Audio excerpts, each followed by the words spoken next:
Assalamu alaikum wa rahmatullahi wa barakatuh, and a very good morning, I bid to our esteemed panelists, the Organizing Committee for Virtual Science Fair 2021, and our beloved participants. Welcome to the Youth STEM Leadership Forum 2020. I am Farish Daniel, and I'll be your Master of Ceremony for today. For your information, this forum is being held in conjunction with the virtual convention My STEM Ambassador, with the launching organized by Virtual Science Fair 2021. Our organizing committee will now display a QR code that needs to be scanned by all the participants for the purpose of your certificate of participation that is approved by the Ministry of Higher Education, and at the same time, the link for the certificate of the forum will be distributed in the description of the live stream.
Please stay until the end of our forum for an exciting mission that awaits each and every one of you.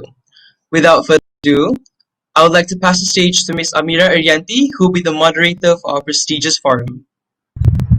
Thank you, Parish. Good morning, ladies and gentlemen. Welcome to the STEM Forum. Without wasting any time, let me welcome and introduce to all of you our esteemed speakers. They have a lot of knowledge and also experiences about today's topic that we will discuss. We have 6 speakers today. From the students panel, first we have Mr. Amir Firdaus bin Adi Roshadi. He is currently in his 4th year pursuing Bachelor in Mechanical Engineering in University of Malaya. Next, we have Mr. Nur Muhammad bin Muhammad Kasim. Mr. Nur has graduated with a Bachelor of Science in Geology, University of Malaya.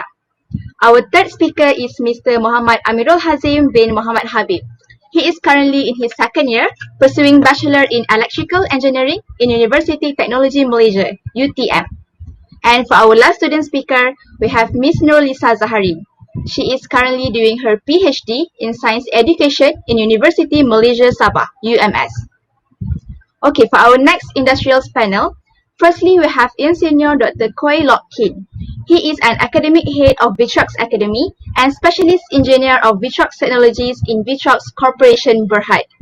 VTRUC specializes in designing and developing automated vision inspection system and equipment tester for the semiconductor, electronic packaging industries and electronic communications equipment. And our second industrial speaker is TS Muhammad Shafiq bin Shahrul Amar. He is the founder of Creative Minds and a certified professional technologist by Malaysia Board of Technologies. Creative Mind provides customized solutions for schools in all areas of the STEM curriculum through workshops, consultancy services, and supplying the latest in educational platform to more than 100 schools in Malaysia. I hope all of you were in a pink of health. My name is Amira Irianti and I will be your moderator for today. The topic for our forum is Youth STEM Leadership, Polishing the Talent. As all of us know, STEM stands for science, technology, engineering, and also mathematics. As a youth with STEM educational background, we are bombarded with traffic of knowledge during our learning process. However, to assimilate with the contemporary world can be quite a challenge and requires us to polish ourselves inside out. So for the first question, I would like to ask Mr. Amir and Mr. Amirul. The question is, how can we equip ourselves for education and also assessments in STEM for both physically and also mentally? Maybe we can begin with Mr. Amir. Okay, thank you, STEM, because inviting me to the forum. First of all, my name is Amir Firdaus. I'm a fourth year mechanical engineering. The question given to me was the how can we equip ourselves for education assessment in STEM and both physically and mentally. Um, uh, if you want to pursue STEM or if you want to have interest in STEM, the first thing that you have to have is the curiosity. Okay, anything as simple as why the sky is blue, how rainbow can form, how why cat licks the fur. Anything, any curiosity will do. You have the interest in STEM. Okay, but in order for you to really have discipline in STEM, the first thing that you have to prepare is your physical and mental um, capabilities. First, for STEM, you need to have a problem solving skill. It is not as easy as you think. For example, my engineering level, we endure a lot of problem solving skill, especially when we have to solve it with mathematical problems. Sometimes it's beyond the logic, so you need to learn the algebra and also trigonometry. But for normal students, especially those who are keen to this STEM, but actually they don't have the technical skills, what you can do is you can learn the philosophy of the STEM itself. Okay, you can learn as many things as you want, but at the same time, you can actually explore more via the video, via the experiment, or by attending this forum. STEM is very good if you have the interest and curiosity. I think that's all from me. Thank you.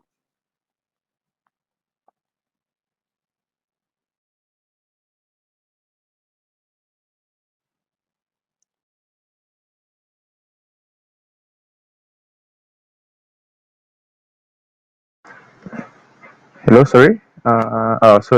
So for me, for my first question is, so first of all, I would like to thank you to the MC. So first of all, for the first question, how can we keep ourselves for education and assessment in STEM for both physically and mentally? So, in my opinion, first and foremost, we need to equip ourselves with high self-esteem. So having a high self-esteem will help you in many ways. For instance, when we are doing community service assessment, having a high self-esteem will help overcome the feeling of nervousness. So secondly, we need to have a proper planning in our daily life. This can be explained by having a proper task organization and also a good time management. Task organization is like knowing what task is important and what tasks need to be prioritized. So the task category can be either one or being both. It's up to how you categorize the task. Time management also help you to solve your daily life problem very fast and efficiently. Therefore, having proper planning like task organization and also time management is the best preparation to be equipped for education assessment. Increasing soft skill and having a lot of general knowledge is also important that help us for education and assessment in STEM. Increasing soft skill can be done by joining a lot of events such as club and a lot of study discussion, formal and informal. By formal means discussing with a group member that you recognize as a colleague or rather than a friend, so that we can familiar ourselves outside our safe zone, even in the pandemic. Having general knowledge is also important, as it will be the important thing that will be assessed by the interviewer. For instance, the famous question will be like, what do you do during the pandemic? Therefore, keeping up to date with the local and the global news will help you a lot in interview, since it will help us provide solution in currently and also in the future, even if you cannot apply it. Without this thing, last but not least, we must have self-discipline and also integrity. Without this thing, we will never apply what we discussed today, such as proper planning and also doing a task to increase our general knowledge. So, all in all, there are many things that we had to have or equip for ourselves. But if you cannot think about your future self, you will never be prepared to change today. So that's all. Thank you. Thank you, Mr. Amirul, for the explanation. From what Mr. Amir and Mr. Amirul just shared, we must firstly have curiosity even in the simple things. Secondly, we have to have a mental and physical capability, because this is very important. Next is a high self-esteem, and the last one is knowing what to prepare or what task we must organize our tasks, and having general knowledge and also discipline is also vital in STEM education. Alright, other than that, we are well aware that STEM learning and values are vital for many companies, especially in this new era of transformation. So for my upcoming question, I would like to ask Insinyur Dr. Koi Lok King. My question is, what are the signs of the new era transformation, and why we as youth should start to adapt with it? Insinyur. Okay, maybe I share the screen a bit. That should be easier. You guys have to wait for a while.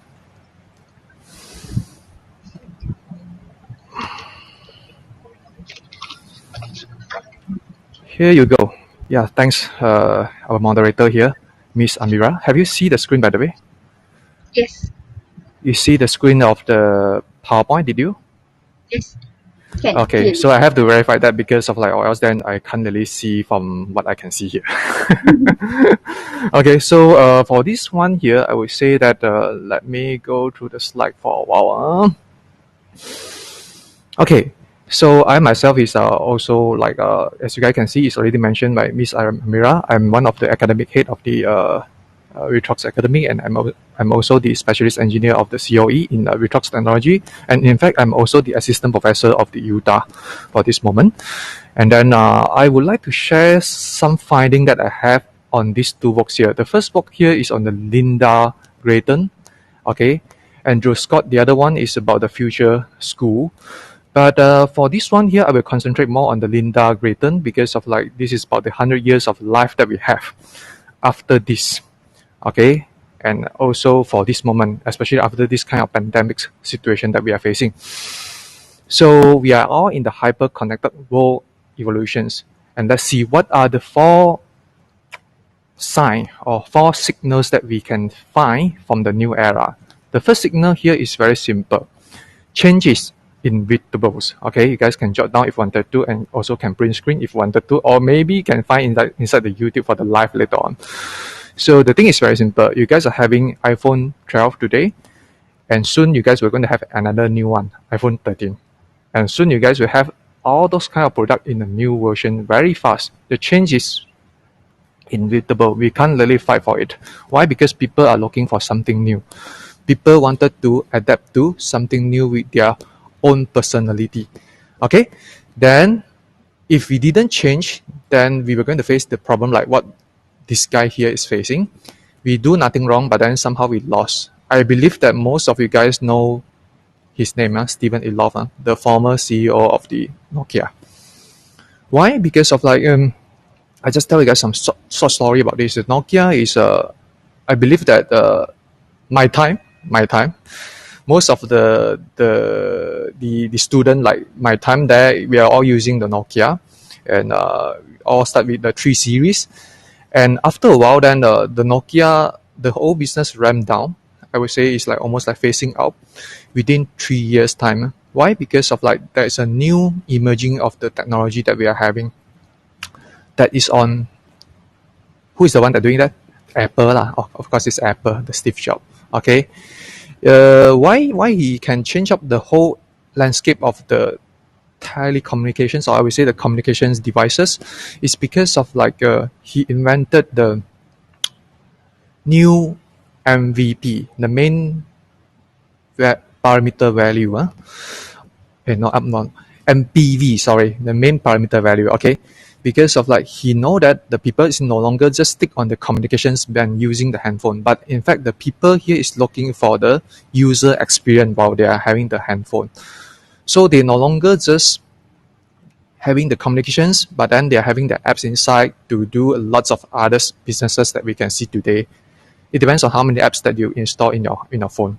Okay, up to date, if not mistaken, for this moment, there's 2.65 million apps that you guys can find for the Android, and more than 1.89 million apps that you can find from the iOS.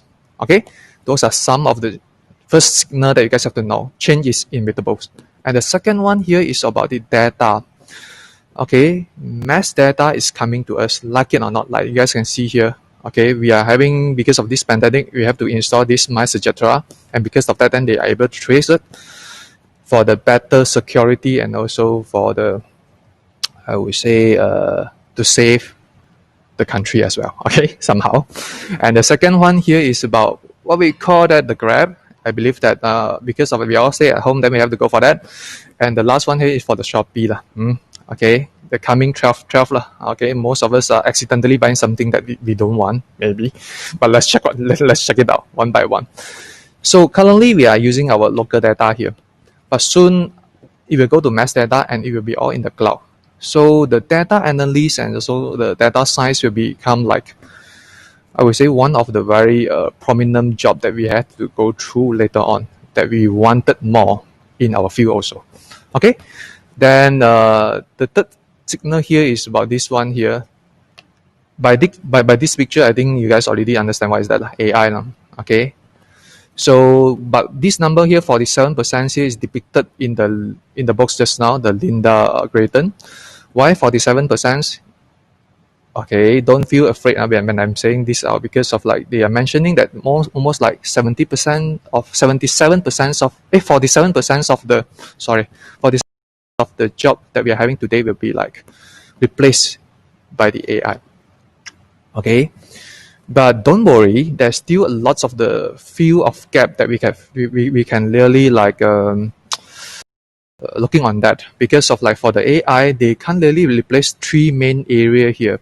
What are the 3 main areas that they can perform, that they can replace human? The first will be on the A. A here stands for affections. They don't have feeling. Okay, so affection will be first of it, the first thing that they can't replace. Second one will be on C, creativity. Okay, and the last one here will be on aesthetic. They can't really judge something that is beautiful or something that is not beautiful by eye. Okay, if they have their naked eye in that sense. Those are the 3 areas that, like it or not, they can't replace it for this moment. And in fact, there's another book that mentioned to us that we also no need to be so afraid on those AI, because of their needs and our needs are not the same. So in fact, we are not in the competitive position. Okay, we are not fighting each another. They themselves, they are looking for electricity supply to make sure that they can sustain. But for us, we need more than that.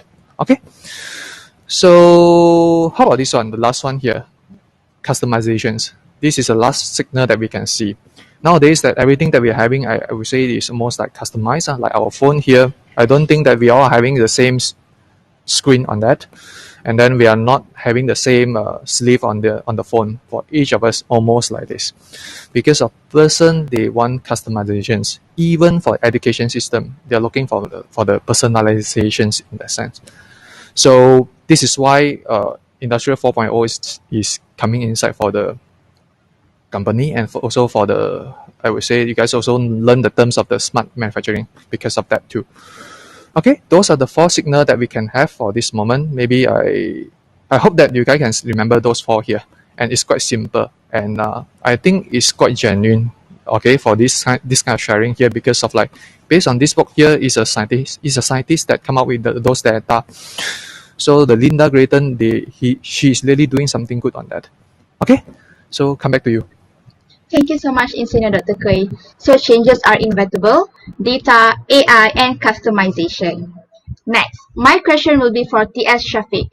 We are reaching a whole new level of digital transformation. So from your perspective, how can we, as youth, leverage digital application to develop our skills and allow us for an opportunity in future? TS Shafiq? Okay, Assalamualaikum. Thank you, Amira, for the introduction. First of all, I would like to thank STEM Center for inviting me, the committee, the students, the teachers, and everyone's listening. My name is Muhammad Shafiq. Let me just brief you a little bit about Creative Minds, the company that I founded. Creative Minds is actually a STEM education center. We are working together with Ministry of Education. You can visit our website, creativemind.edu.my. There's a lot of activities, and we started back in 2012, where back then STEM is actually not so popular subject, or I would say not a popular option for students to pursue in. So we start venture into STEM, and of course when we talk about STEM, it should be hand in hand together with digital transformation. So we realized that when we first started teaching STEM, we started teaching robotics, we teach 3D printing, data analytics, and so on. And throughout the years, we gained a lot of interest with a lot of leading corporation, engineering, and telecommunications, and infrastructures, and so on. So as we go along, we realize that, especially nowadays, right, with the pandemic, COVID-19, we know that we should rely more into digital transformation. Just to share with you what we did for the last years, in fact, when our company was hit by COVID-19, it's actually I think the changes are very rapid throughout the last year, where for Creative Mind itself, we often go to schools, but now we cannot because of the lockdown and so on.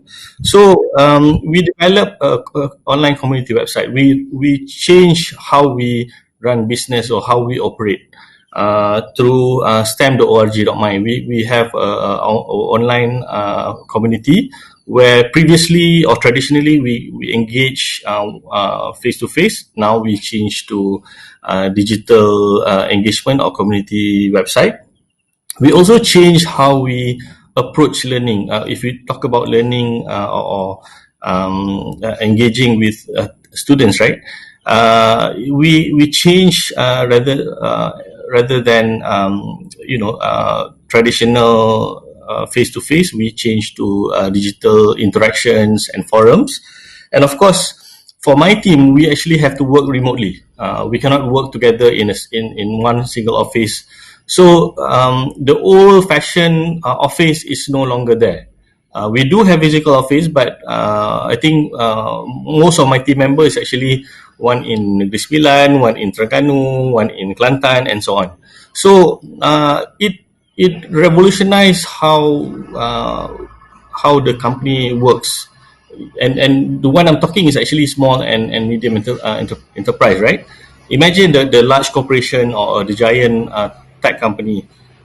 We know that Microsoft are now offering permanent working from home. I think PNB, Pemodaran Nasional Berhad, is also looking at working remotely. So I guess for future graduates or students, these are the things that you need to be well aware.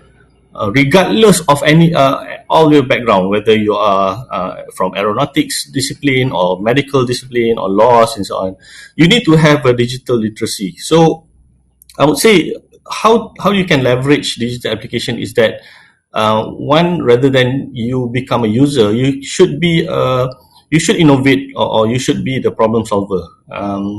Uh, like Dr. Kui mentioned just now, right? We have a lot of digital platform like Shopee, Grab, Lazada, and so on. Well, that's a good platform, but rather than you using it, why don't you innovating it? And you can start something simple. You know where is the gap in the operation or your daily activities now. You should come up with something innovative. It doesn't have to be it doesn't have to be grand or big, because nowadays if you have small solutions or small innovation, you can start with that and grow it later. As simple as Grab, right? I can share you an example.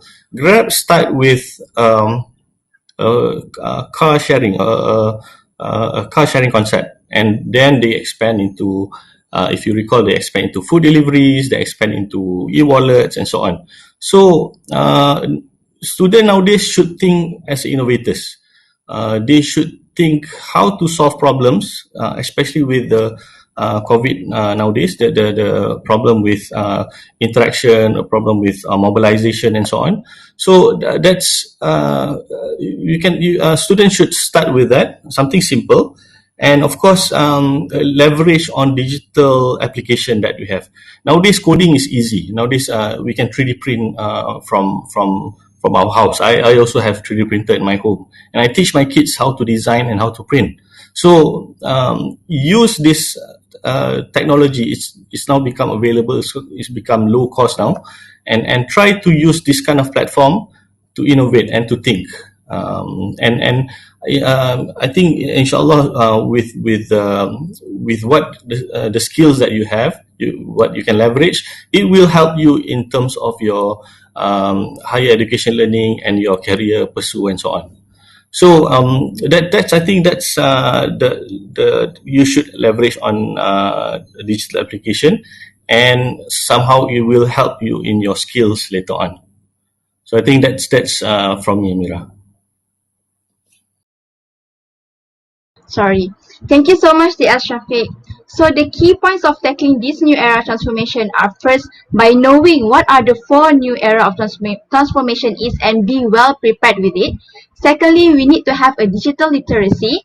And thirdly, instead of just being a user, why don't we innovate something and be the problem solver? Okay, thank you so much. However, in our journey of completing STEM education, surely as a youth and as a student ourselves, there will always be one of the toughest times in our life. So I would like to pose my next question to Mr. Noor and Miss Lisa. What do you see as the most pressing challenge in undergraduate STEM education today, and how do you manage to overcome this challenge? Maybe we can start with Mr. Noor. Alright. So before we start, I just want to make sure, can you hear me loud and clear? Yes, very. All right, thank you. Okay, so thank you for the UM Center for inviting me to be their panel for today's forum. So from my experience, I would say one of the biggest or pressing challenge in STEM education would definitely have to be the poor study program organization. Why am I saying this is that let's take a look at science overall. We do know that it is a fact that science is indeed a complex field of study, right? But what I find beautiful about science is that it is not built just like that, but it is arranged in a way that it builds on something. It's a result of cause and effect. So it narrates a sequence, a flow. So for me, that's what I find interesting about science. But sadly, in today's curricula, I find that these curricula are deviating from this flow.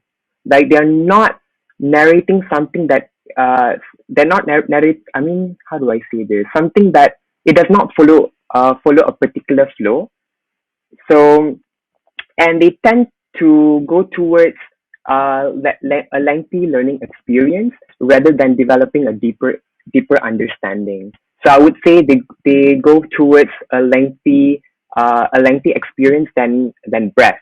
So it's because of this disproportionate learning, students like me find themselves disoriented, confused, could not make sense of what they're studying. All right. But amidst this, what concerns me the most is the student's attitude itself. All right. Now we can see that students are whatever that they are learning, they're taking it as for granted or as a given, without asking questions like, "Why am I learning this? Right? What is the significance of it? How can I apply later?" All right, and this contributes to the modern culture that we know as spoon feeding, which means you receive whatever knowledge that you're getting from resources without asking that question. All right, and this impedes a student's curiosity. So I find that the program organization should be revised in order to prevent such situations from happening. But as a student, what I did to overcome this challenge is by instilling curiosity. All right. When you learn something, don't just literally take facts for granted. Try to dissect that information. All right. You can instill curiosity by asking those hows and whys questions. And I'm definitely sure that if you ask such questions, you'll be tempted to know what's it about. You go way beyond the perimeter of science. And another thing that I would like to bring everyone's attention to is that one beautiful thing about science is that it's not a siloed field of study. It goes. It's a multidisciplinary field. So when you study science, don't just think of it as something that, for example, if I'm studying geology, or I'm just studying about rocks. No, geology goes way beyond than studying rocks only. We learn about chemistry, we learn about physics and maths.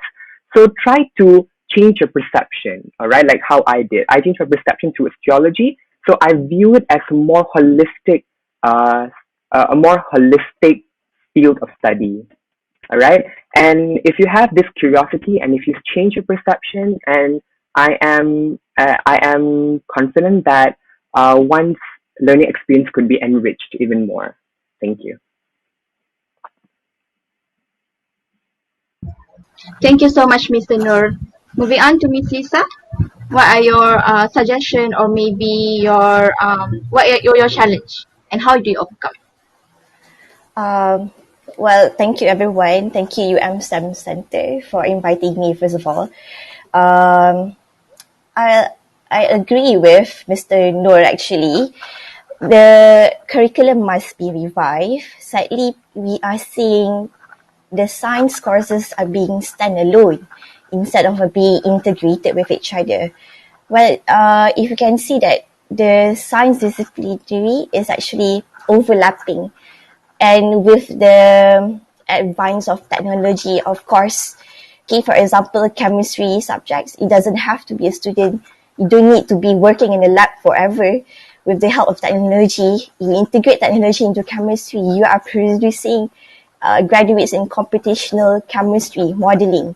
Technology into biology, for example, you are producing computational modeling in biology courses, of course.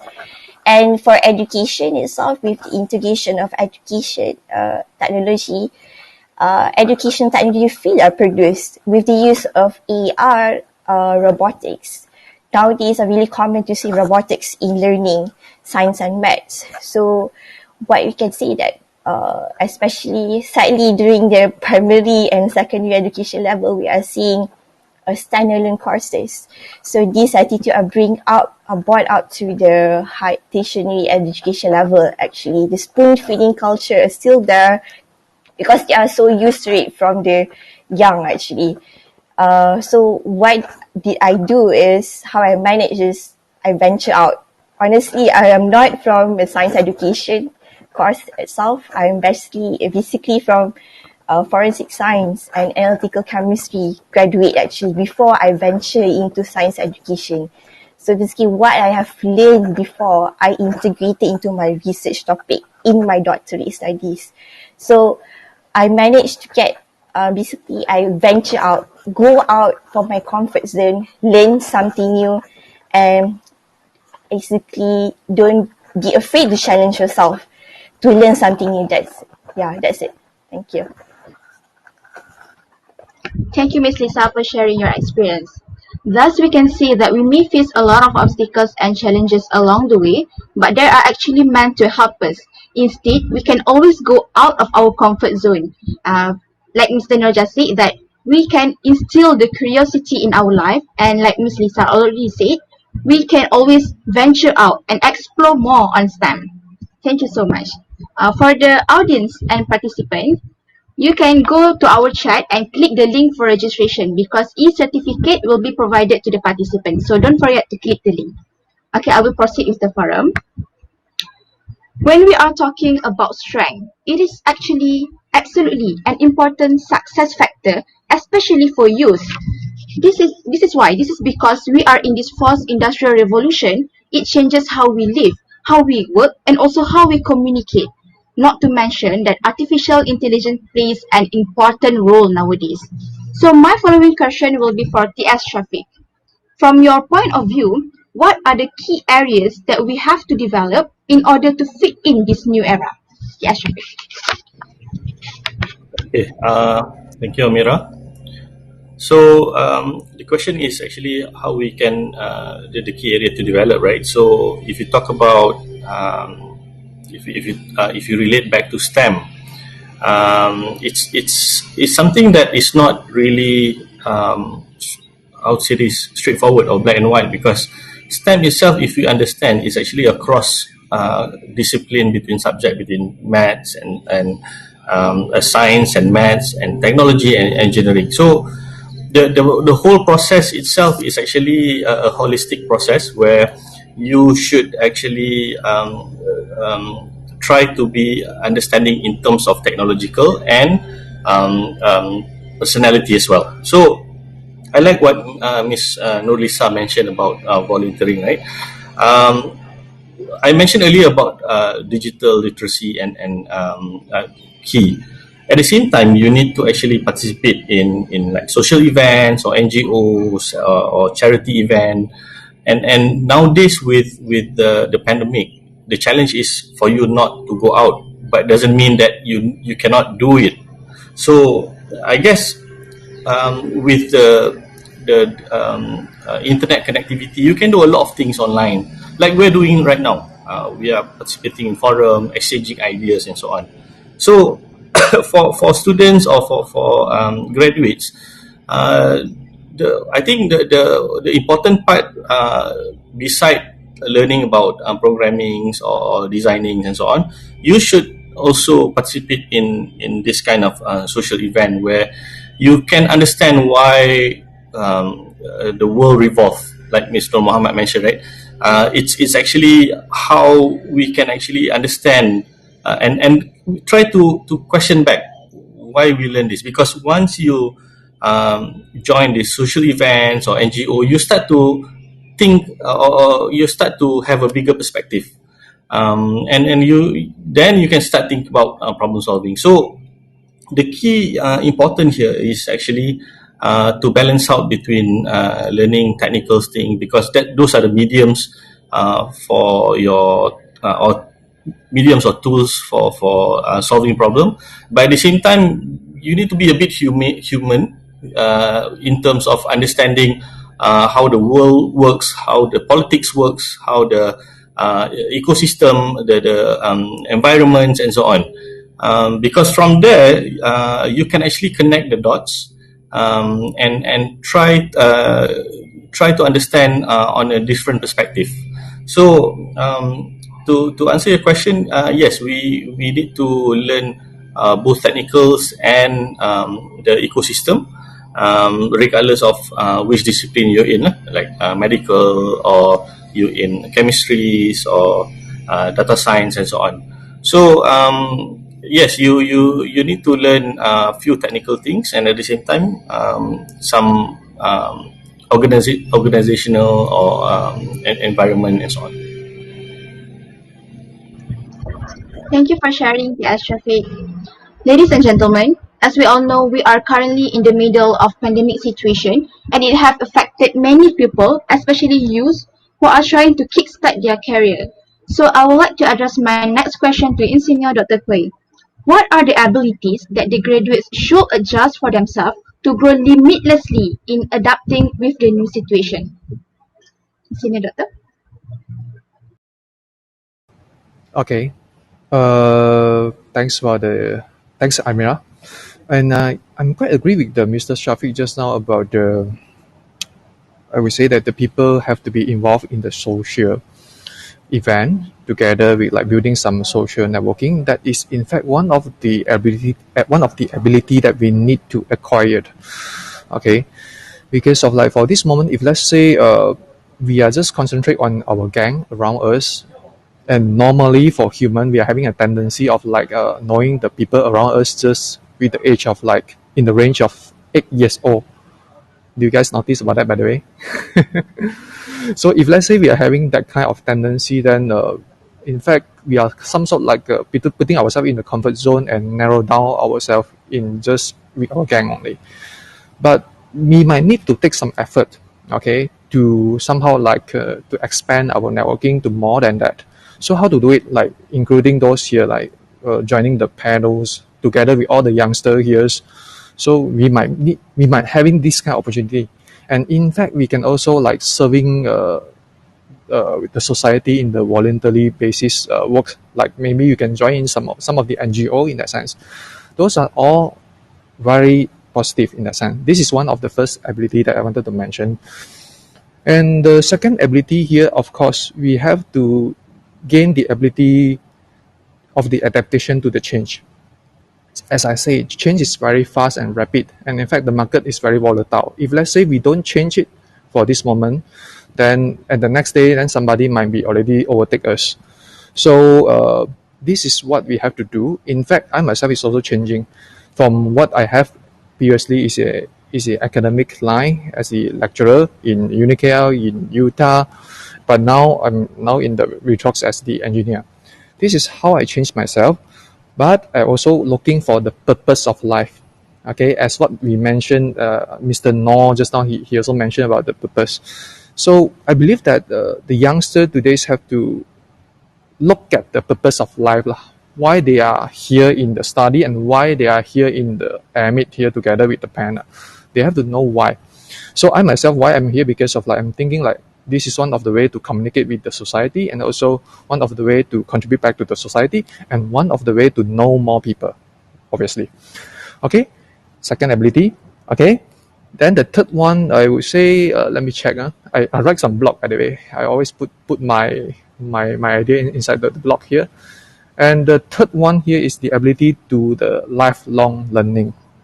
As you guys can see, we are no longer in the single discipline while we are like studying for the field of the engineering. Like I myself, I'm from mechanical, and while I'm doing my PhD, I'm the mechatronics, and I'm here for the machine visions, and also I'm here for the academic development. And in fact, I'm now the business consultant. So those are all the different pathways that we can keep on changing. Okay, lifelong learning. We have to get those, not just only on the knowledge basis, but have to be like doing more than that. Perhaps if we can build something that we call that wisdom, that will be the best. You guys can go and search for the Wikipedia, and from the wisdom there, they are mentioning a lot about the definition of it, in the sense of like wisdom is some sort like sagacity is the ability to think and practicing knowledge, and in fact we can also correlate it to the unbiased judgment, compassions, experiential self-knowledge and self-transcendence, and non-attachment and virtues such as ethics and love the people around us. Okay, I make it simple. So wisdom itself is more than that. So it's like what Mr. Shafiq mentioned just now is volunteering, we are serving the others.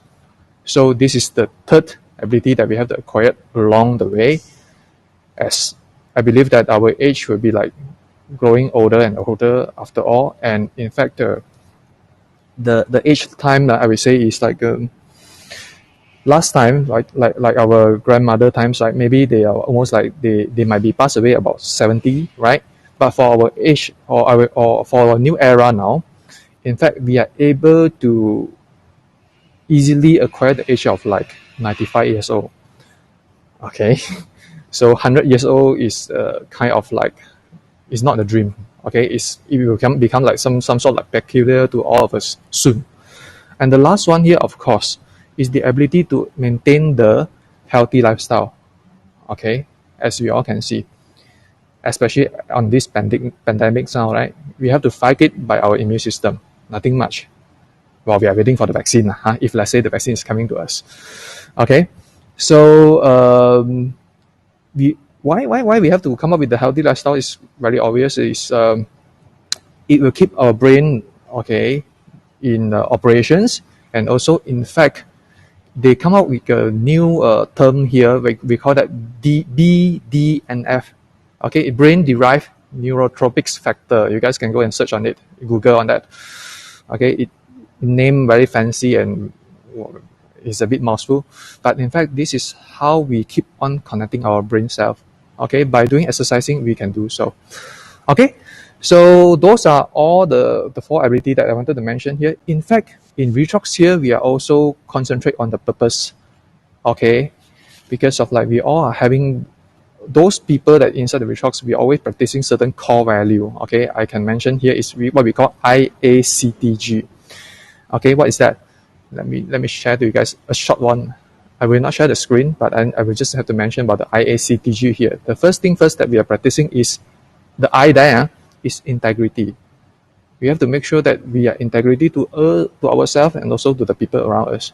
And the second one is the accountability. A. The A stands for accountability. We do for something that we think is correct, okay, and we have to take the accountability on it, and we have to be having courage. Be courage on what you have, okay, and fight for it. Trust and respect. The third one. Trust is very important. This is the, I would say, the key to bridge out the communications that we are having around us. Gratitude and caring. The last one. Okay.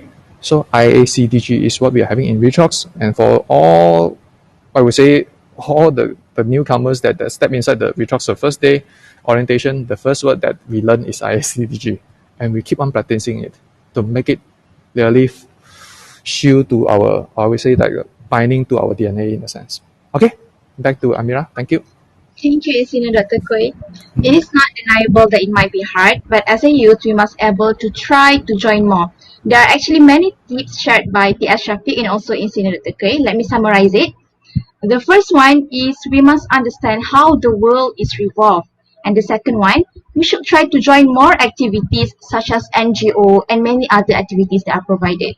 Next one is adaptation. We must be able to know how the situations are changing and try to adapt with it. Next, know the purpose of life. Why are we in this life? Why are we joining this and why are we joining that? The next one is ability to lifelong learning, and the last one is the ability to maintain healthy lifestyle. I hope all of you were in pain of health and will stay healthy during this pandemic situation. Okay, now I will go back to our students panel. My following question is for Mr. Amirul and Mr. Amir. As a youth STEM leader, we must dare to take up a new risk and join many practical activities regarding STEM to gain more experiences. So from your personal perspective, how can one start to engage themselves with these activities, particularly during this new norm situation? Maybe we can start with Mr. Amirul. All right. Thank you, Amira, for inviting me. So for the next question is, so from my point of view, how can one start to engage themselves with these activities, particularly during this new norm situation? So, from my context, I'm discussing this as a student, still enrolling in university. So, as far as my knowledge concerns, I can relate this with the four key STEM discipline. So, which is the science, technology, engineering, and math. So, while the key STEM is the four, there are also courses that are under that, such as the aeronautics, mechatronics, artificial intelligence, biomedicals, and so on. So there are a lot of, so basically everything that we learn in the university is fall under STEM. So therefore, we can relate the STEM in our daily lives, such as in the first key STEM, which is science. We can analyze the problem first to determine the step or find the solution. Therefore, we can use the uh, analytical skill in our daily life to solve them. For instance, we tend to feel hot when moving our hand together. So, if for normal person, they always feel hot and they just know nothing. So, using the analytic skill from the science we learn during our primary or secondary, we learn that it is because of frictions. Hence, we can use the science system in the disciplines to analyze how the world works and change our perspective of the world. So the second, I would like to say about the second key STEM discipline is about the technology, where the technology is the most related to us in our everyday life. Uh, we can see that the technology evolved from the old age to the modern era. As you can see, the mobile phone changed from the Motorola, Nokia, until the iPhone 12 or maybe iPhone 13. So the same can be the concept of the technology revolution can be applied to us. So we can use the knowledge of the technology revolution and apply it to ourselves and change our mindset of becoming a better person. So the third key STEM is about engineering, where engineering teach us how to have a critical thinking skills. So engineering always use the shortest and quickest method to solve any solution. This can be rated as the critical thinking method will help us survive in the modern world. It will help us to solve any problem, even if it's impossible. Last but not least, the key STEM that I would like to mention is the mathematics, where mathematics teach us how to solve any problem using an equation. Even the shape of the bridge can be solved using a parabolic. So we can see that math key STEM discipline is applied in every aspect in our life, such as in biology. There's also an equation in biology, physics, electrical, mechanical, even in geology, as in course of Mr. Nur Muhammad. So it shows us that mathematics also as the key STEM discipline can train our brain to be open-minded and think outside the box and prevent us from having a stereotype thinking. So all in all, STEM is basically an addition for having extra skills. So if you apply what we learn from STEM and not just spoon feeding, as Mr. Shafiq and Mr. Nur Muhammad say, we can differentiate ourselves from others in every aspect. So that's all. Thank you. Thank you, Mr. Amirul. Mr. Amir, what are your suggestions regarding this? How can we actually engage with the activities of STEM? Thank you, Miss Amira. Okay. Actually, there are a lot of things that you can do, especially during this COVID-19 pandemic. Okay. Number one is you can always join the training, whether it is free courses or paid courses, anything, especially on the digital certificates. No, you want to get the certificate, for example, on the software, Microsoft, ICDL, and so on. You must aim to have at least some certificates before you graduate, in order for you to convince your future company that you can do and capable to do digital softwares and so on. Okay, that's number one. The thing that you must do. Okay, number two is you can join a lot of organization. Okay, especially international one. For example, me as a mechanical engineering, you can learn to you can join the IMechE, for example, or maybe IEEE, okay, International Institute of Electrical Engineering Institute, or anything. There are a lot of organization, especially in the STEM. Chemistry, they have the organization. Okay, geology, they have the organization. So you can broaden your knowledge and also networking, especially with the international students. They have a lot of things that we don't have, especially on the technology and so on. Malaysia, I can see that Malaysia is lag of 10 years back from the technology. That means if USA have the technology now, maybe 10 years later, then only Malaysia will get. For example, the 5G technology and so on. So we are too late if we don't expand our networking to international level. Okay, so that's number two. And number three, you can have a healthy competition. That means you can search for competitions, any competition, the hackathon, or maybe designing problems, or business model problems. You can always find this kind of competition um, to expand or to challenge your mindset, and you can actually share your knowledge with other people, especially students. They tend to think that their students that their idea is the best. However, there are many people better than you. Okay, so always challenge yourself to go to international or this kind of competition. I still remember during my last competition in International Chemistry Olympiad in Georgia back in 2016. I with the three other students from Malaysia, we went to the Georgia and compete with the other students. To say that other students, they learn chemistry, physics, mathematics um, since their primary schools. So that means their exposure to the sort of the subject is earlier than us. Therefore, this broadened my mind that okay, I should learn more when I go back to the Malaysia. So internationally involving in this kind of activity will make you and yourself become better and better and better in STEM and also yourself. Okay, that's my point. Thank you. Thank you, Mr. Amir. We can see that there are many ways actually to engage ourselves with the same activities, as specifically during this new phase of life. Actually, the key is just join. Analyze the problem, start joining the activities that are available. Engage ourselves, join the digital training and organization, and of course, we can find many competition and join the competition. It doesn't matter if you win or not, just join to gain more experience. Well, adding on to that, our education system has also shifted completely to adapt with the new norm. It is a bitter pill to swallow, but there will always be someone who will face it harder than us. So my further question is for Miss Lisa and Mr. Noor. What are the approaches that we can take as a youth STEM leader to shape a better world, especially for underprivileged people?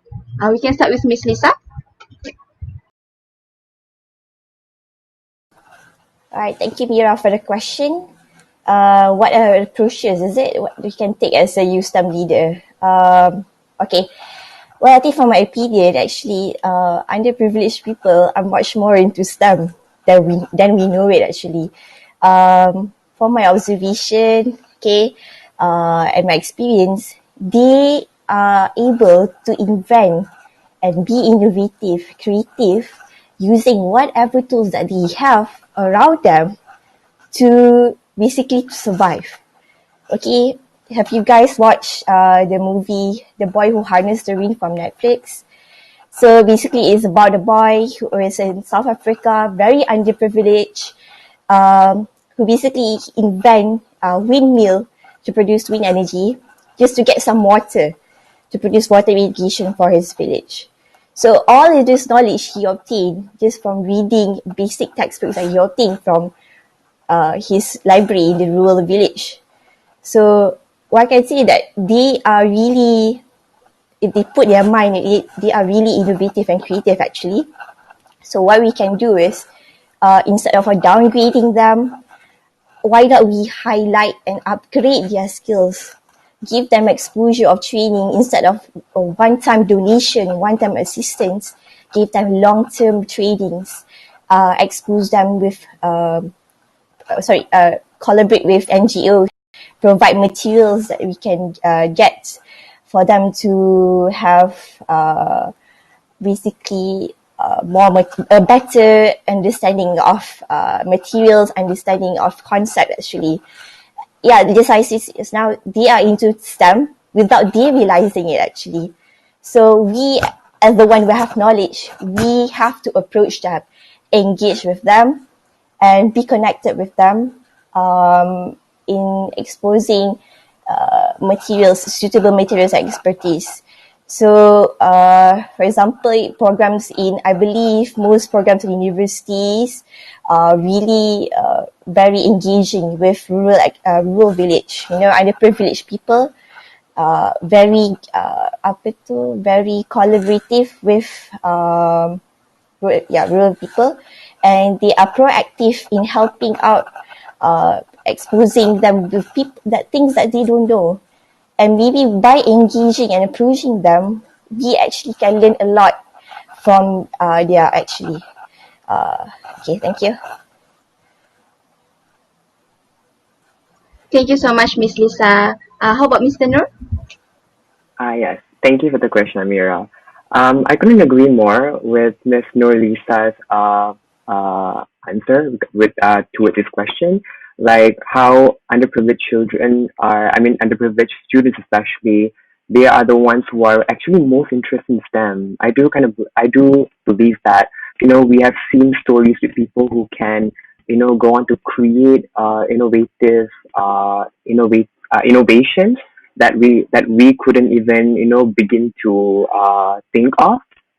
And I feel that it's imperative for us to nourish that skill and nourish that talent instead of letting them go to waste because of maybe, for example, urban poverty, or some maybe because they could not support themselves to get that education. And I do believe that STEM should be, you know free access to everyone, regardless of your financial background. Okay, but one thing that I would like to add to this question is that, science teaches you teaches you not only the domain knowledge that you are passionate of, but it also instills you several qualities that you could use outside of science, like what Mr. Amir and Mr. Muhammad Amirul have said. Like you get skills like curiosity, innovative skills, and also problem solving. So you have the domain knowledge, and you have the skills. So with these two, I mean, with this fusion, you could do many possible many things instead of just using them for the sake of studies. I've heard that certain students who use this particular fusion into bringing an impact towards communities. For example, I know my friend who is from chemistry.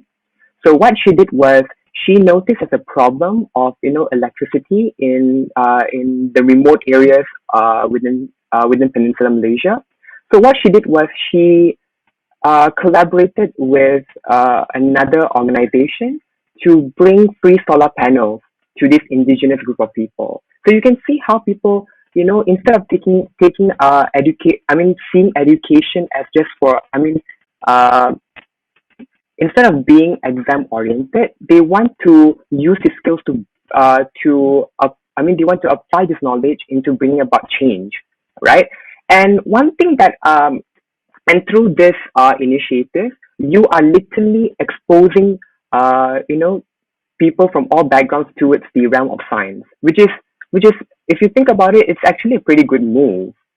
And one more thing I would like to highlight is how science-based student societies are headed towards a more well-rounded focus. Instead of developing student skills, now they've incorporated with an aspect of community development. We can see that STEM goes way beyond than as an education. It's more about using it to use. It's about. I see it as a philanthropic vocation, I would say. And yeah, for example, I've been part of the American Association of Petroleum Geologists, which is known as AAPG. So AAPG has recently incorporated a community development aspect that um, yes, that does not focus entirely on geology, but they want to use geology as a knowledge to help people who are facing hardship. So I feel that those are pretty good moves. But in this pandemic, when we have strict SOPs, and we are embracing a new norm. So these things are, I would say the opportunities are limited. But I appreciate how STEM students, they go way beyond this situation by still helping them out through internet. We see people providing low cost development skill online classes for underprivileged children. Those are really pretty good moves. And we are and to especially to STEM students who are currently in university, you are the first ones to experience an entirely new norm in education, I would say. Like, you are currently studying through, you are all studying virtually, which has never been done. I mean, not never been done before. It's something out of the norm, to study through online classes, and it's something new to them. And I'm definitely sure that it helps them to be adaptable. But if you think on another perspective, you will also think about how other underprivileged students who don't have access to internet, this is an opportunity for STEM students to think on. Instead of thinking about being adaptable, try to think about people who don't have access to internet to facilitate this new learning. So I'd say that use this opportunity to bring about changes. So the first thing I would say, identify a problem. All right, if identify a problem and try to come up with an idea how to solve that particular problem using your knowledge or your skill. Sometimes if you don't have, if you feel like your domain knowledge may not be applicable into solving a particular problem, you can always use your skills. Like how I and another group of friends, we solved the problem of inconsistent number of volunteers in a particular NGO. And what we did was, it was simple. We don't have to, have an elaborate experience, how to attract volunteers. We use social media as our medium, as our approach to solving this problem. So that's my 2 cents on this question. Thank you. Thank you so much, Mr. Noor. From the sharing, as a youth STEM leader, there's actually 3 points that we can take here.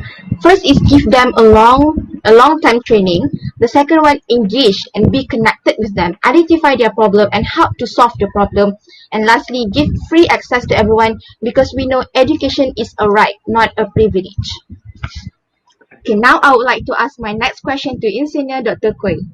From what have been shared in social media and any platform, youth, especially students, are mostly out of gas in this new norm of education. So from your view, how can we actually see this not just a threat, but also as an opportunity to learn something new that might be valuable for our career in future? Engineer Dr. Okay. Thanks for the question, Amira. Your question here is about to ask how these pandemics bring out some opportunity to us, right? Is that something like that? Especially for the student. How are the method of education today can actually bring something or give something for us to learn for our career in future?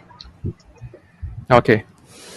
Maybe let me talk about the educations that we are having today, especially for those primary school and also for the secondary school students, because of they started to be have to return to the virtual online, and even some of the university in Utah or in UniKL, they all also have to do that. I believe that the same also apply to the UTN, UMS, right? So the first challenge here is what do you guys think that the effectiveness of the learning by using the virtual learning? What do you guys think about that, by the way? I would like to pose the questions to the speaker here. Any feedback on that? Do you guys like it? Or do you guys think that this is very effective for this moment, or what? Any feedback? Maybe we go for PhD student first. Honestly, because because my study, we need to learn by ourselves. So basically, it's Yes. like for my daily life, I need to learn by myself. But Yes. it's a challenge for students who is in primary, secondary education level.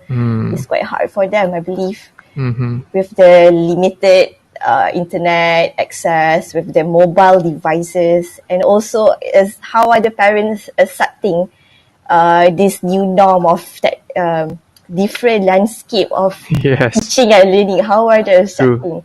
True. That's the thing. They are facing difficulties. I think there's a lot of complaints I hear. Yeah. Yeah. So from your side here, I would say that the impact is still not so Yes. significant because of like you're doing mostly on research basis. So Yes. you still can conduct your research if let's say you can do it remotely. But sometimes you also have to go back there to do some hands-on. I believe that's so lah. Okay. Yes, sir. Okay. So but for those fourth year student or maybe anyone here, maybe I go for Mr. Amil Roshiadi. Okay, so frankly speaking, I both like and dislike lah on the online learning. First of all, is for it's at the comfort of my home. Okay, so it's too much comfort also is not good for you. So Yeah. basically that's one problem. Another problem is that the group assignment, because in group assignment usually we prefer to face, we discuss it on the we sketch it directly on the paper, and we deliver our ideas True. directly. But for the group assignment, we need to to just be with ourselves, discuss remotely, and it will becoming more difficult if someone is not there. So the communication is it's lengthy if everyone is not cooperating at the same time to meet. Yeah, that's one of the problem. Okay. Yeah, I like it by the way because of like you're saying you already go to the point in the sense of like people wanted to gather together. Okay, because we are, I would say, we call that we always live together since our ancestor long time ago. Okay, we sit together in one ring, and at the middle there's a fire. Then we sit down there and somebody tell the story in that sense, right? Yeah. This is how we communicate, and is in fact infused in our gene. Okay, each of us are having this kind of like tendency of like wanted to speak face to face. Yeah. Okay, and to build some rapport, to build some affection in that sense. But because of the virtual learning here and because of the system that we are having, I would say that when we are talking about this, then we have to look at the three aspects. First thing first is on the people. How the student, how the participant is engaging on it. Second one is on the process. I mean, I first time I'm using this kind of platform here to do the panel, I would say forum, because I was using Zoom, I was using Google Meet, I was using the Microsoft Teams, I using there's still one more, Cisco, I forgot, Webex, if not mistaken. So each of them, they are having different functionality. Okay, that's on the process and also on the system. So the system that we're having today is like we are having a laptop here, we are having maybe some of us are using phone. So those are all the three aspects that we have to consider while we are talking about how effective or what are the opportunity behind. In fact, as a student or maybe as any participant here that is having the mindsets of finding the connections among these three here, then they can come up something new. I don't know. Maybe something that can be better than Zoom. Who knows, right? There's something that can be better than those here. We do not know. Okay, but we have to take a look on those here in three aspects. Human engagement is very important. Okay, as we can see while we are doing the virtual, I would say this is not training. This is a panel forum. I always do training. I always do the classes with the student. But first time to do like this. I think video camera is very important. At least I can see the reactions of the people here. At least I can see 1, 2, 3, 4, 5, 6, 7, 8 here. So your reactions can definitely brings me some hints that whether you guys are with me or not. Okay, but the thing is, not all students are having the access to this kind of system or this kind of perhaps having the video cam here. So what can they do? Okay, so as we can see that there's several news that we heard recently also, right? So I don't want to say about that, but we know that the system that we're having today might still having some certain limitations. Okay, we have yet be like having the coverage to very far, but we want it to be able to reach as far as possible in that sense. Make it neutral. Okay, I will say that we still have an empty room to go through. Lots of empty space that we can perhaps empty space that lots of it that we can really like advance on that. Okay, we can do a lot of technology advancement on that to make sure the engagement is higher, and the process of doing it we can change a bit in the sense of like people like storytelling. So while we are having the perhaps panel here, or perhaps in the training or whatever, we have to perhaps tilt it a bit, go back to some storytelling style of narrating the whole story there to make sure that people know that this is the message that we want to cascade it. This is how I'm thinking on that. I make it general, but system way, I believe that because of like we are here to become a problem solver. Okay, I believe that we don't care whether you're a STEM student, whether you're a law student, whoever. I would say we are all on the problem solving side. And I believe just now, Mr. Noor and also lots of you guys are mentioning about the problem solving method that we're having. I just go and Google. I love Google a lot because Google is almost like Google is taking almost like 68% of the world search engine market. Do you guys know that? Almost at 68%.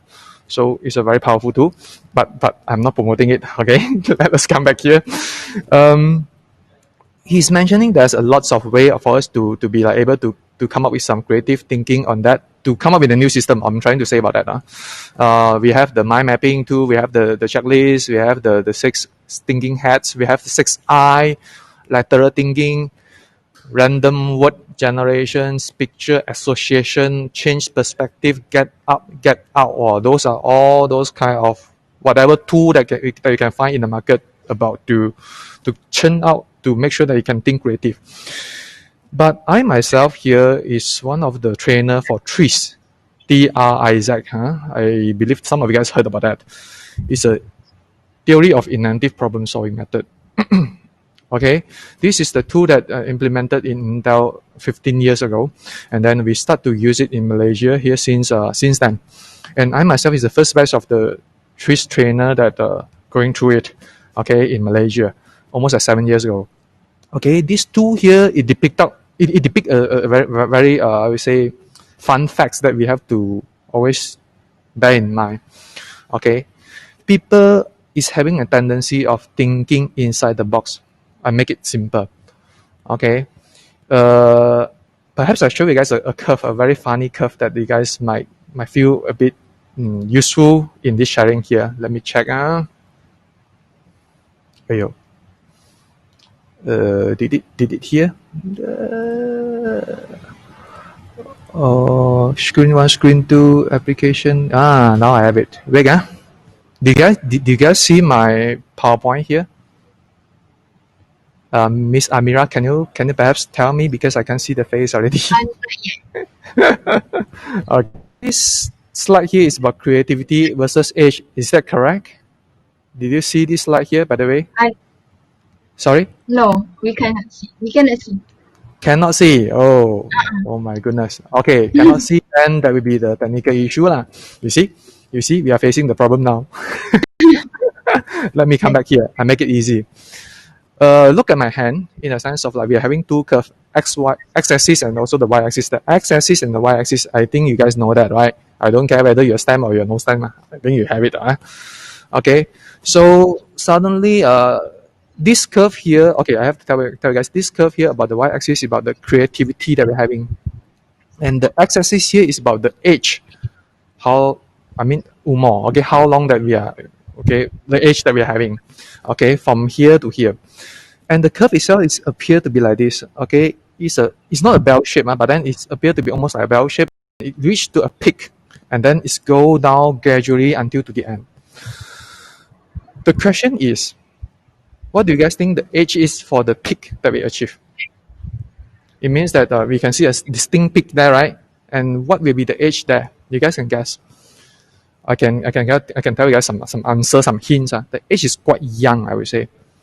It means that we achieve our maximum creativity since young age. But after that, our creativity go down and exponentially. Oh, this is kind of cruel facts, by the way. It's from the psychologist named as Thierry-Bot. You guys can go and check. This is one of the American guys. And then, if not mistaken, 3 years ago, almost like 2017, there's another guy or another group from MIT Computer Science. They are conducted almost the same kind of the experimental study on some of this kind of creativity and also the age study. And the age shifted to even more younger age. What is the age? You guys can guess. It's 9 years old. Previously it's 12 years old, but now it's 9 years old. Why? Because of like people. Well, we stuck in a lot of information here. We keep on loading our library here to be lots of books here, right? Each of the problem that we found, we are having a very high tendency to find it directly from our library here. We keep on drawing it out. But if let's say some people outside there, maybe Mr. Noor here or maybe Mr. Shafiq, he's trying to suggest to me some new solution from that. And the new solutions might not be same with my library here. Then this guy will be having a high tendency to reject it. We call this psychological inertia.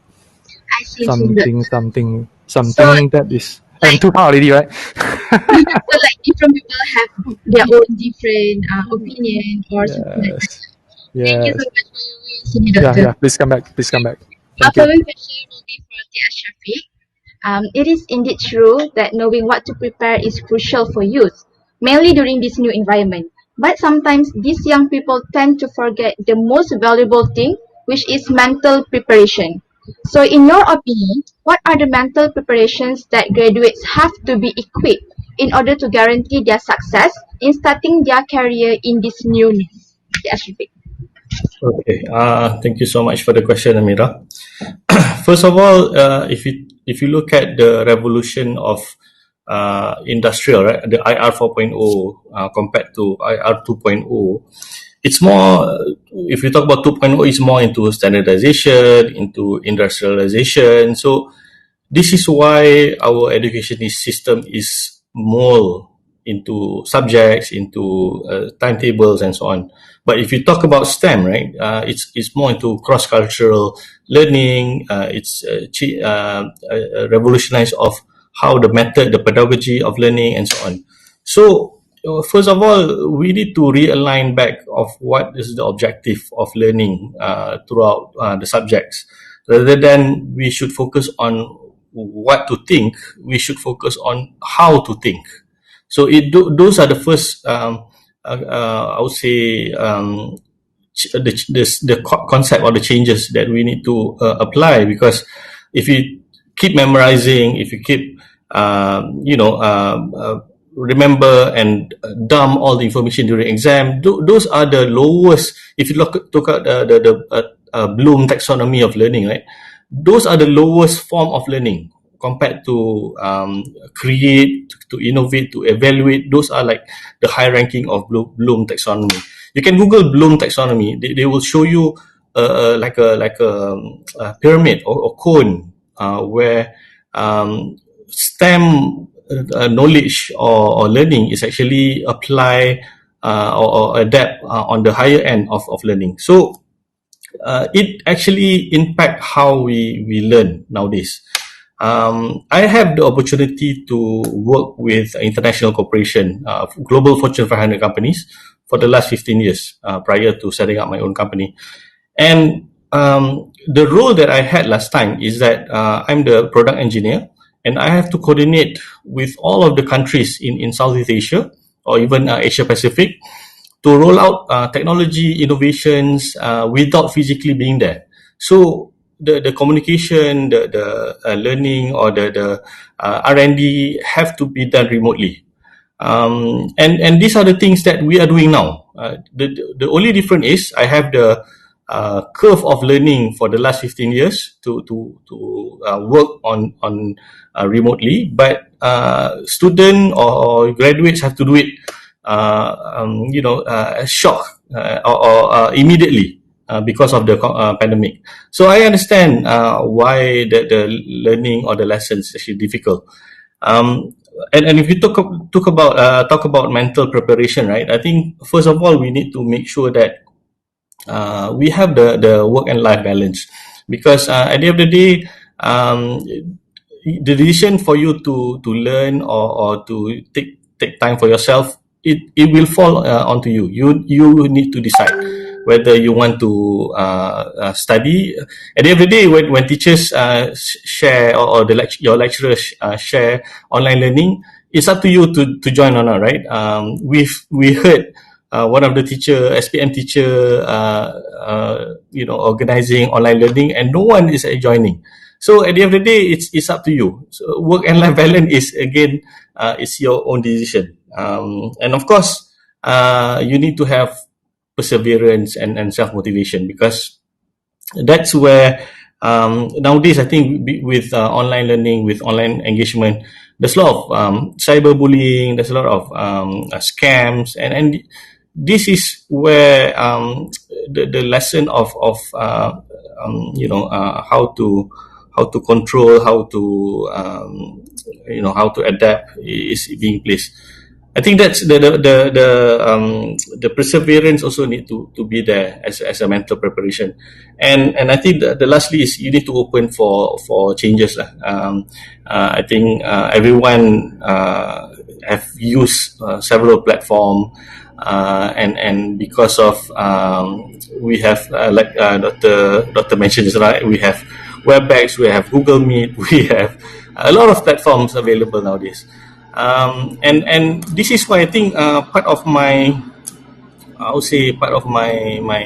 passion, or part of my objective, is to make sure that the teachers or the students are able to innovate, able to learn digitally, regardless of where is your location, what is your age, and so on.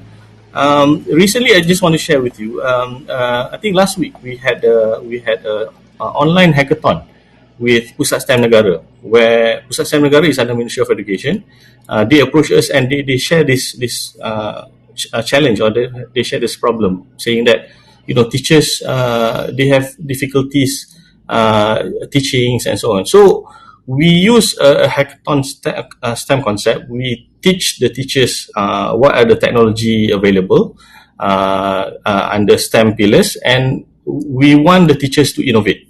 So during the session, the head of Pusat STEM Negara, Dr. Ihsan, also surprised, because he's seen that there's a lot of technology available.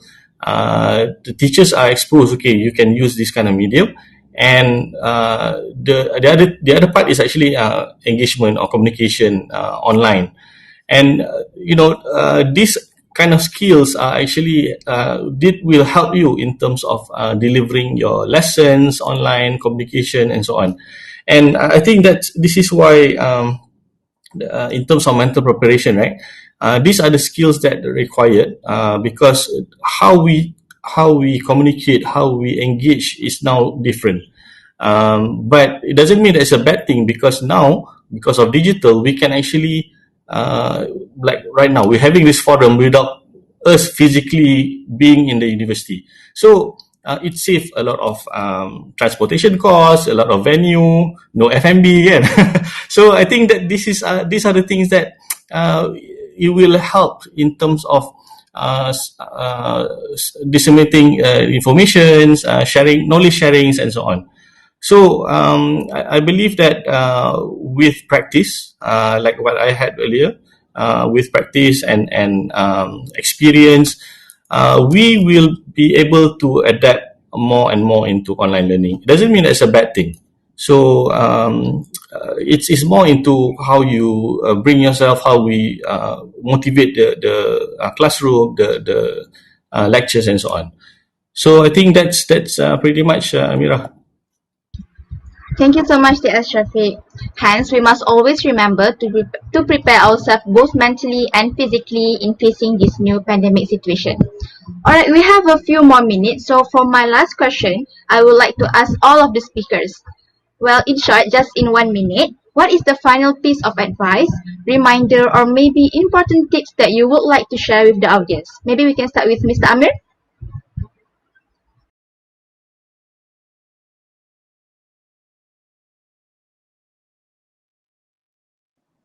Yeah.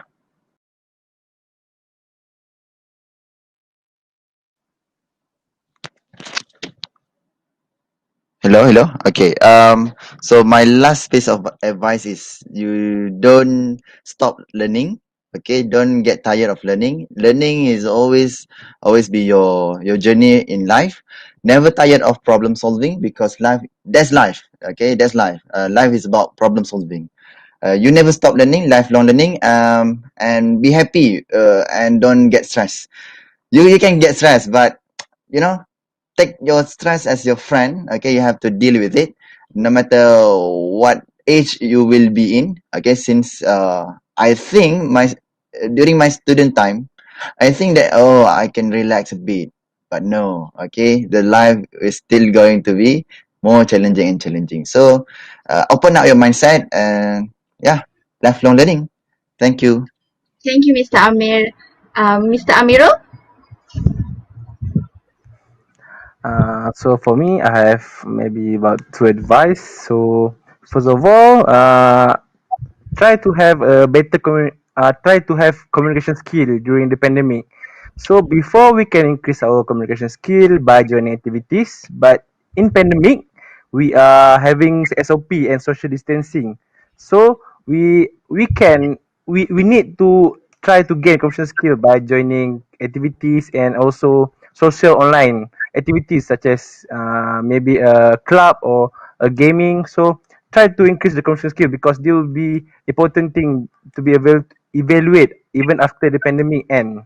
Lastly, try we need to try to gain new skill in the pandemic, such as try to learn a new things outside the academic area. So for me as a student, electrical student majoring in mechatronics, so I can learn other programming language, maybe a famous programming language such as Python. So this will be the special thing that you will not be uh, will you not be done in the class, but it is your initiative. So this is very important, and this will show the potential probably that you have done something constructive with your time during the pandemic area. So thank you. Thank you, Mr. Amiro. Next, Mr. Nur. All right. Okay. My final piece of advice. Okay, I have two advice I want to share to our participants. So first, I want to say be an opportunist. Never back down from any opportunity that comes at you. All right. Capitalize any chances for you to improve yourself. Be it societies, be it a volunteering experience. Through these activities, it can give you networking skills, like as what Mr. Shafiq has mentioned. Networking is really, really, really important, especially in STEM. So be an opportunist. And my final advice is, have fun.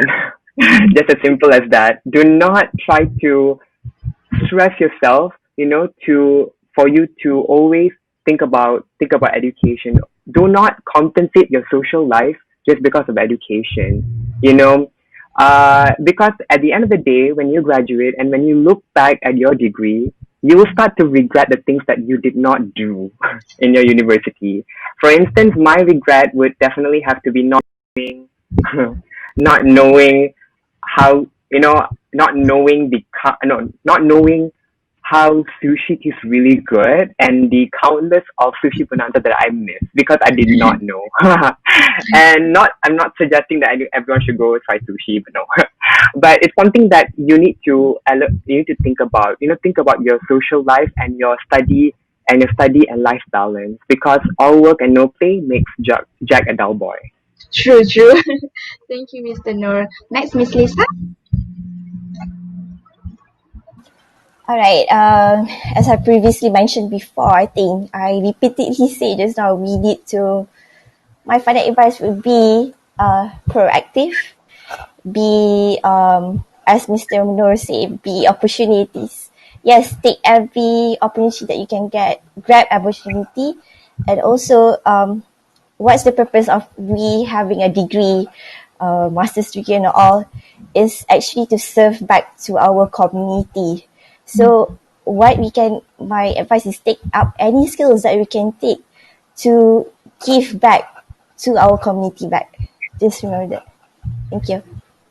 Thank you, Miss Lisa. Next, we welcome the senior Dr. Kui. Yeah. So maybe let me finish the story just now. A simple one. In fact, it's just to think outside the box, to make sure that we keep on thinking outside the box. Don't constrain ourselves just whatever that we can see, but we have to keep on learning to something new. As I mentioned, lifelong learning. And the second one that I wanted to advise to I will say that everyone here and also in the audience that is participating on this session here is we are seeking for the balance in life lah. Okay, so like it or not, we are currently in the COVID-19 situations, then we are having certain CMCO like this. But still, balance in life also must be incorporated together with some, I would say, discipline behind. We have to be very disciplined, knowing what we want, the purpose in life. And the second one is human is resilient. Don't worry. Okay, the last one here, human is resilient. So like it or not, we will be able to survive and go for the next generations. Liberation is always there. Okay? Just Thank like you. that. Lastly, we welcome T.S. Shafiq. Okay, I think my advice is just simple. Stay curious and be a problem solver, because these are the essential element of scientists, engineers, and all the STEMs engineers, right? So, like for example, I think I read Hannah Fikri mentioned how do we keep to be hardworking and so on. I think it's quite simple. You just make a simple list, and from there you start to tackle one issue at a time. So when you have, we have a lot of issue, we have a lot of problems, a lot of tasks, and to stay on top of it, just keep a simple list. I have a list downstairs, and every morning I'll start with what I want to try to achieve, what I want to try to learn, and by having that, you can manage your own time and be organized. And also, like I mentioned, a solver, right? I also read one of the question from Haley, mentioned about the problem with science lab apparatus. So the problem is with the working or studying remotely, we lack of science lab apparatus. For me, this is actually an opportunity. We look at what is the problem, how can we solve this, and we have the problem statement already. So by having this curiosity and try to solve, when we see a problem, we tend to try to solve it. And just to share with you, right? Since I'm talking about science lab apparatus, we do have a home. I would say we invent one of the how to say this, lab apparatus called Nanomaker Kit. It's being adopted by Telecom Malaysia. You can actually Google TM Nanomaker Kit, and these are device that can help students learn science at the comfort of their home. So there's a lot of opportunity, there's a lot of problem, but also there's a lot of opportunity for you to solve. And as a future scientist or future engineers, these are the important character that you need to have. And with this kind of characteristic, inshallah, you guys will be very successful in your career and your life, and so on. So that's for me. Thank you, T.S. Shafiq. Thank you so much to all of the speakers for the information, sharing, and interesting talk. Ladies and gentlemen, now we will be having a Q&A session. For any of you that want to ask any question, feel free to type in and ask your question. I will personally read the question for you. So now I will open the floor for questions. Okay, one question here I get. The question is how to maintain student interest in STEM learning during COVID-19 pandemic, because as we know, practical science need lab and apparatus. So it means that during this pandemic, we don't like engage directly with the lab equipment and apparatus. So how to maintain the student interest in STEM? Maybe one of our students panel can answer this question.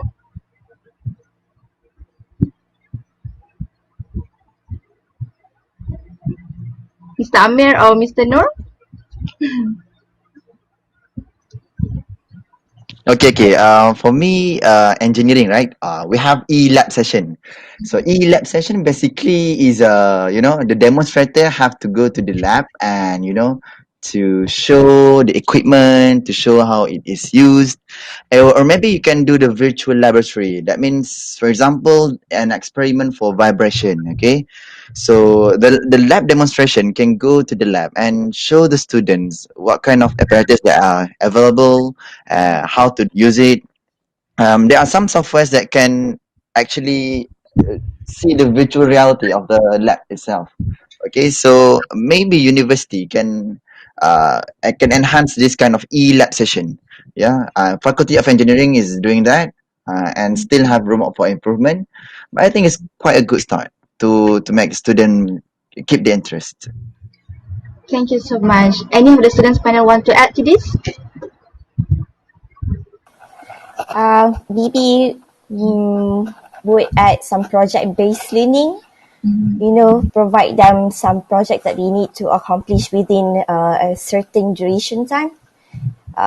So they can promote students to collaborate, group assignments and all. So maybe one of a good initiative for that. Thank you so much, Miss Lisa. Okay, this one I think for this question is for industrials panel. The question is, nowadays we have grown reliant on automated technology. We often use the application of automation in our life. So in the future, will the automation create or kill jobs for human life? So maybe Insinyur Dr. Koi or T.S. Shafiq can take this question. Okay, I believe that I also mentioned about this since the beginning of I would say the session here is about the era changing side. Some of the transformation that we can see, there are like 47% of the job that might be replaced and will be replaced. It will replace some of the job, but then it might not replace everything that we have. So don't worry about that. Just make sure that you stay proactive and knowing what you have and keep on learning to gain something new that we need for this moment, like the data science, like the programming. Those are all the simple one that we have because of we make it like this, a simple one. Okay, the pyramid is some sort like this, and then we are having those at the top management level, like the CTO, CEO. Those are the position that is very hard to be replaced, and because they need lots of the knowledge and also experience to do certain decision making, and those are hard to be replaced.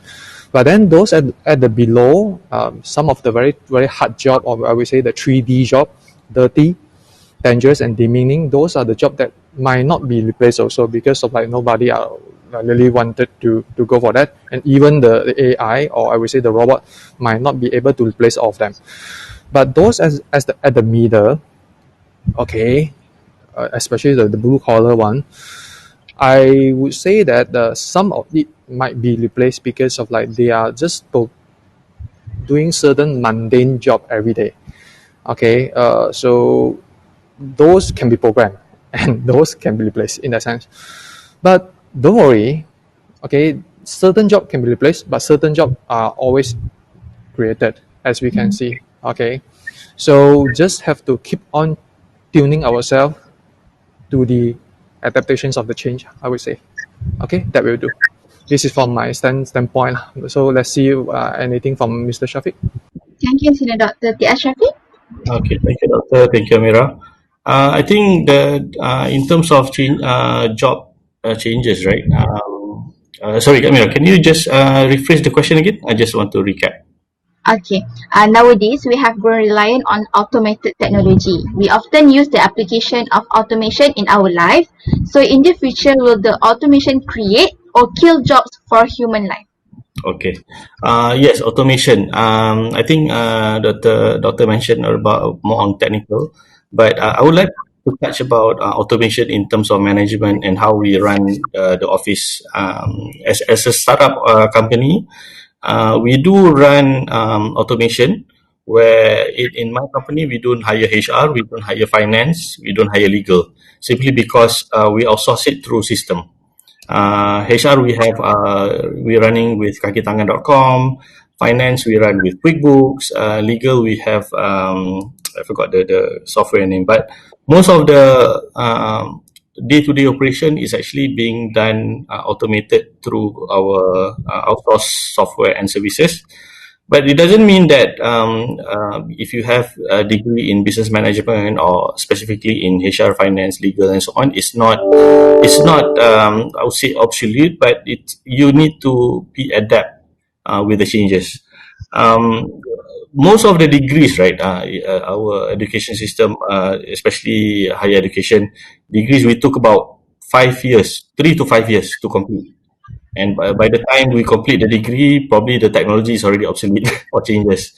And this is why I always encourage people, regardless of any background, to go into professional certification. Whether it's computer or data analyticals or AI or database management, because it will add values on top of your specialties. So if you are in like say vocational, like Doctor mentioned about blue collars or vocational work, you can also enroll in maybe accounting. So once you finish your degree or your diploma, by the time you can have additional knowledge and you can venture into something new, something unique, and be competitive graduates. So there's more and more professional certificate coming up nowadays, and I think one of the way is that you need to make sure that you are equipped with additional so-called bullets, and be equipped with this kind of skills will help you further in terms of your career, in terms of your further studies, and so on. Thank you, Ted. Agree on that though. Thank you so much. We have a next question here. I think this question is direct to Mr. Noor. How did you manage your time balancing between study and having fun during your study? Right, sorry, I didn't know that was mute. Um, yes, it's actually actually something that students always struggle, especially when they're trying to manage their time between study and having fun. Because science is a complex field, and research has also shown that students tend to spend more time studying science out of classrooms. Okay, and the best way that I approach in this situation is by having proper time management.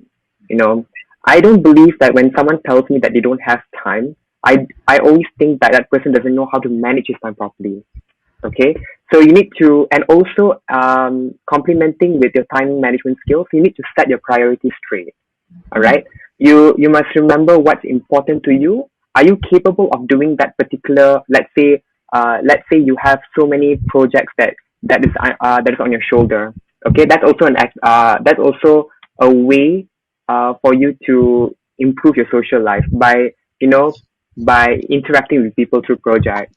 So you need to know, are you capable of doing that? Is it your top priority in this case? So I feel these two aspects are important: time management and also your priority, identifying your priorities. Thank you, Mr. Noor. Okay, another question here. I would like to ask, how do you stay so hardworking? I think what she meant is how to be someone that is passionate and keep on learning. So maybe any of our students panel, Mr. Amirul, maybe you can answer to this question: how to stay passionate and keep on learning STEM education.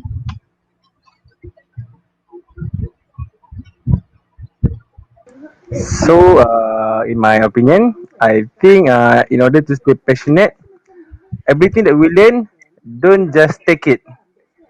Always apply. Always like Mr. Noor said, always think what is it useful in our life, what we will apply in the future.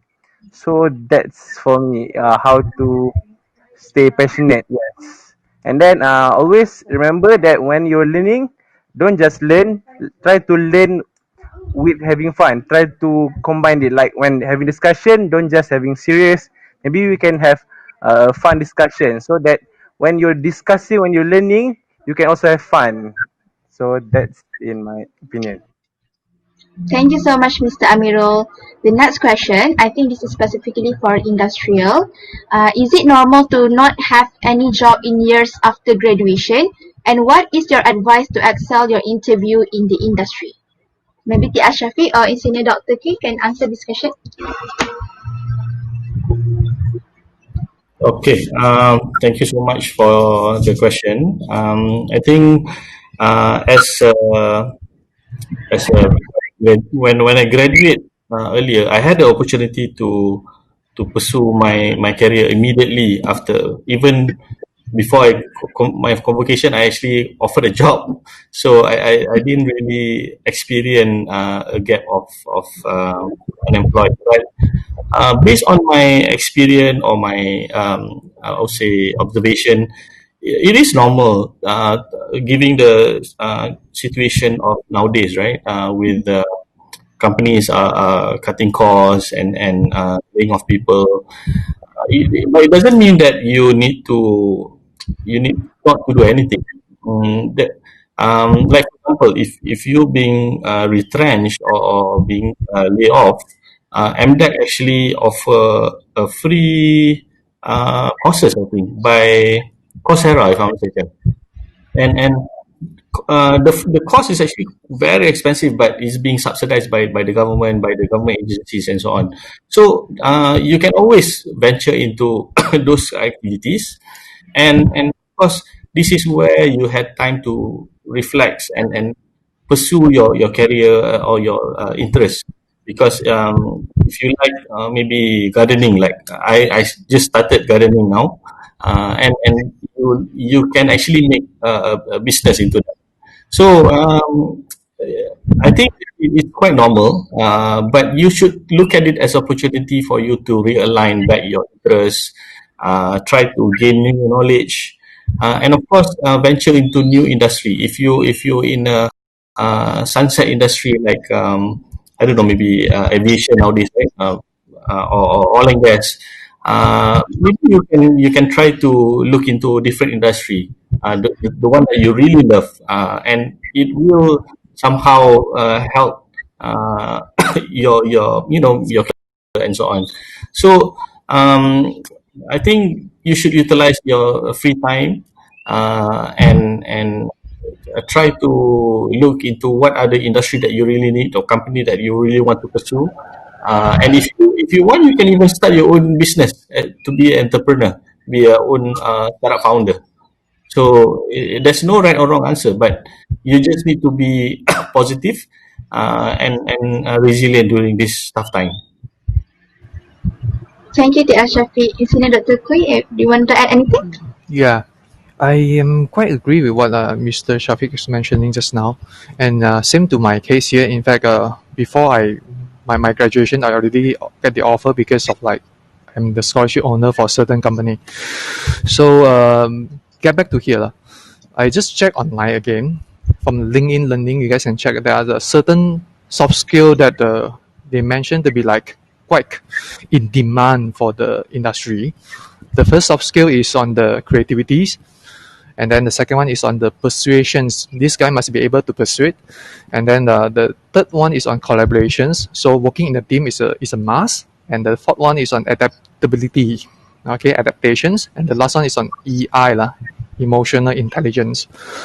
So how to get those? Of course, certain of it can be done by getting certain course. Like for the creativity, you guys maybe can enroll on TRIS, maybe can enroll on the 6i, okay, and you guys can get some creativities mindset in that sense. But most of it are more on the communications. And please keep on make sure that you are engaged with the society.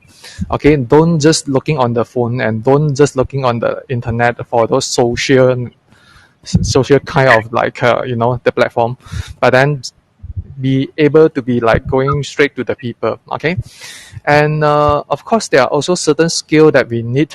Okay, from those here like top 10 hard skill that will be like blockchain, the cloud computing, analytical reasoning, artificial intelligence. Those are all those skill that you guys can find, and you guys can get it in the whatever cert. I mean the professional cert that you guys can get it from our outside outside the tertiary education that we're having. Okay. In fact, we can also come up with certain courses to mix them up together to become like one of the final credential, like the micro credential certificates from outside.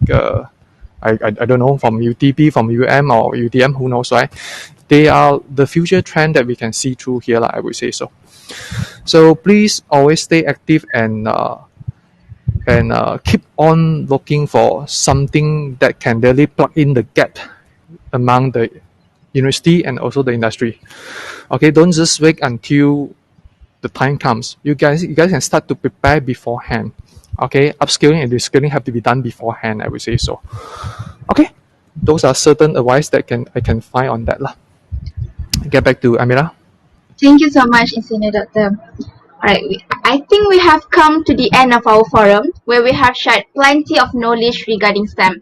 Again, I would like to thank all of the speakers for the insightful explanation on the forum, and thank you so much for answering all of the questions. In short, as a youth, we always have that talent and passion of a STEM leader. What is left now is for us to keep polishing our talent to become a significant person in future. But have no worries if you are still wondering about it, because Socrates once said that wonder is the beginning of wisdom. That is all from me. Thank you. I'm passing back to Parish. This is your 1 minute self-destructing message. Please watch and stay tuned for more events that will be conducted by my STEM ambassador.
In addition to that, ladies and gentlemen, we are delighted to announce that my STEM ambassador will be organizing the Science Observation Challenge, which is basically a competition with 3 simple steps. Firstly, you have to follow my STEM ambassador's Instagram and Facebook. Secondly, snap a picture that's related to the field of STEM and make sure it's original on your Facebook or Instagram page. And lastly, don't forget to hashtag my STEM challenge. For more information regarding this challenge, visit my STEM Ambassador's social media page. Furthermore, University Malaysia Sabah is also organizing a competition with 3 different categories. The first competition is an instructional video on STEM experiment for little scientists. The next competition is STEM awareness in early childhood, and the final competition is COVID-19 STEM invention. Attractive prizes are waiting for all the winners, so this is your chance to utilize your time wisely and participate in something to make a difference. Professor Datuk Dr. Nur Aini Idris, who is the chairperson for the National STEM Movement and Association, will be conducting a webinar focused on raising STEM awareness in early childhood educators, caregivers, and STEM careers in the future.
Moving along, this is a list of programs that will be conducted during the virtual convention My STEM Ambassador, starting from the 1st of November until 28th of February. After this convention ends, it denotes the start of Virtual Science Fair 2021. Come and join us for exciting events as you develop your skill sets and make you stand out from everyone else. With the ending of our mission, our forum has come to an end. On behalf of the organizers, once again, we would like to thank our esteemed panelists and all of you for your continuous support and presence here today. And we hope that all the participants have garnered the right knowledge to mold them into becoming a STEM graduate that is able to make a change. With that, Assalamu alaikum and good morning, everyone.